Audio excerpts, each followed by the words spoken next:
Thank you, Mr. Chairman. Thank you, Director Niddle, for being here today.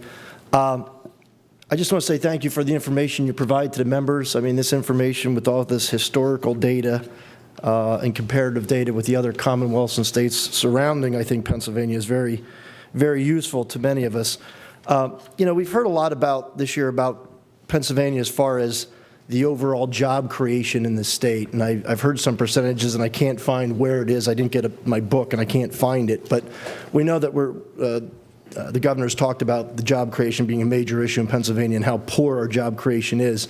When I look at your numbers, it helps when we're trying to understand what his comments are. When I'm looking at Table 5, there's a chart that compares us, and it talks about the average non-farm payroll from 2007 to 2010. The fact is, our jobs we lost, just like all the other surrounding states, but other states lost 5, 6, 7% of their overall base, whereas we only lost, I think, 3%. So when you go from 2010 to 2014, coming out of the recession, we gained 2.9 back, which basically makes us even, whereas other ones show the large growth because they had the large losses in the first 3 years there.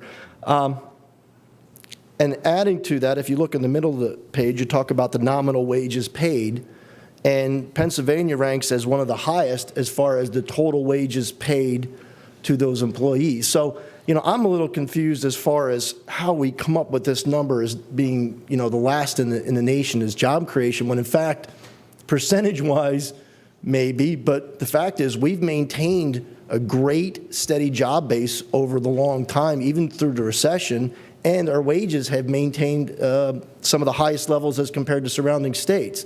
I guess it's, in my mind, the percentages maybe are deceiving because we may not have great job growth because we did not have the loss of jobs in the first place. And I just would like you to expand on that for me.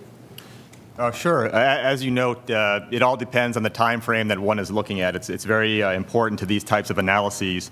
Our approach is just to take a very broad analysis and use annual averages. And we went back to prior to the recession when it began in 2007, when employment peaked out, and looked at the trends since that time. As you noted, Pennsylvania did not have the drop-off of other states, and we had a decent bounce back, but it's always a little more moderate here. Part of that is due to where our employment resides. A lot of it is in the healthcare sector and the education sector, so they're less responsive to cyclical movement in the economy. But again, it all depends on what time frame one is using for the analysis. Yeah, I just think that's deceiving because if you have a 10% job loss over a 2-year period and you have a 7% gain, you might have the greatest gain in the country, but the fact of the matter is you're still at an overall loss. So I think the percentages is real deceiving, and I mean, what this will say is that our overall wages paid to our employees has grown, and it's probably the highest of many of these mid-Atlantic states. So again, I think that's a little disingenuous because I don't think the governor's really correct when he's saying that we're the worst. The fact is we are stable, and I don't know, Mr. Chairman, we've always heard that, you know, slow and steady wins the race, and listen, we all want great job growth. I mean, we want job creation, we want high-paying, family-sustaining jobs, but the fact is, we've been pretty constant since 2007 in that matter. But if we didn't have your data, we couldn't come to that assumption. So thank you.